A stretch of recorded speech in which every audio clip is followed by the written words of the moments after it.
একতারা বাজায়ও না, দোতারা বাজায়ও না, একতারা বাজালে আমার মনে পড়ে যায় একদিন বাঙালি ছিলাম রে। গানটার কথা আমরা সকলেই জানি। সেই একতারা, দোতারা, ডুগডুগি কিংবা বাঁশি এগুলো আমাদের হারানো ঐতিহ্য। এই জিনিসগুলো এখন খুব বেশি বাদ্যযন্ত্রগুলো আমাদের চারপাশে খুঁজে পাওয়া যায় না, কিন্তু এই বাদ্যযন্ত্রগুলোই এখন পাওয়া যাচ্ছে পুজোর মেলায়।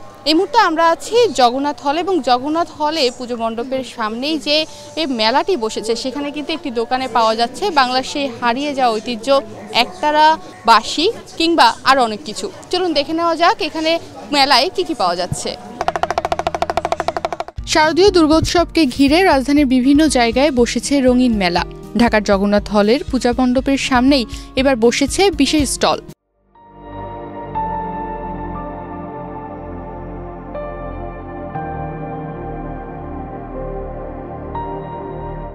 যেখানে পাওয়া যাচ্ছে বাংলার হারিয়ে যাওয়া ঐতিহ্যের নানা সামগ্রী।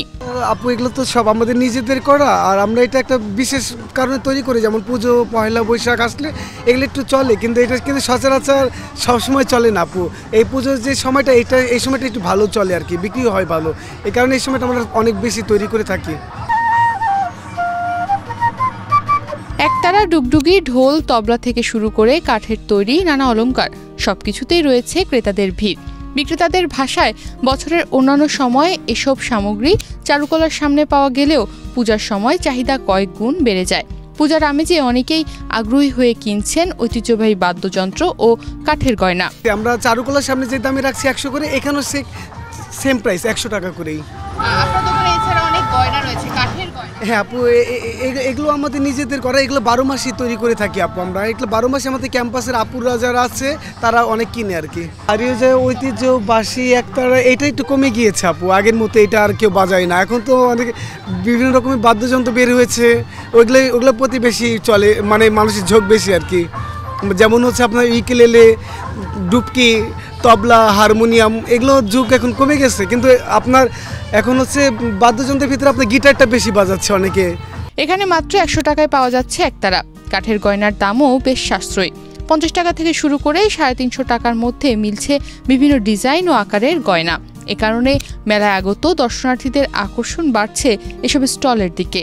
এগুলো আছে, এগুলো ফিক্সড রেট হচ্ছে 200 করে, আর এই যে এগুলো হচ্ছে 100 করে, আর এই যে এগুলো হচ্ছে 350 করে, 300 করে, 200 করে, বিভিন্ন রকমের প্রাইসের আছে আপু। অনেকে আসে রঙে রঙে যে মালাগুলো, বা আপনার যে এই যে দেখতে পাচ্ছেন যে দুর্গা ঠাকুরের, এগুলো অনেক বেশি চলে আপু। এগুলো হচ্ছে কাঠের জিনিস, তো অনেকে আছে যে শখ করে কিনা আপু, 2-1 দিন করে পরে, তারপরে দেখা যাচ্ছে পরে না, কিন্তু শখের বর্ষে অনেক বেশি কিনে থাকে আর কি আপু। প্রতিমা দর্শন, ঢাকের বাদ্য আর সঙ্গে হাতে ঐতিহ্যবাহী বাদ্যযন্ত্র সব মিলিয়ে পূজার মেলা হয়ে উঠেছে শুধু আনন্দের নয়, বরং বাংলার সংস্কৃতি ঐতিহ্যকে নতুন করে ছোঁয়ার একটি অনন্য সুযোগ। তনিমা রহমান, বাংলাদেশ প্রতিদিন।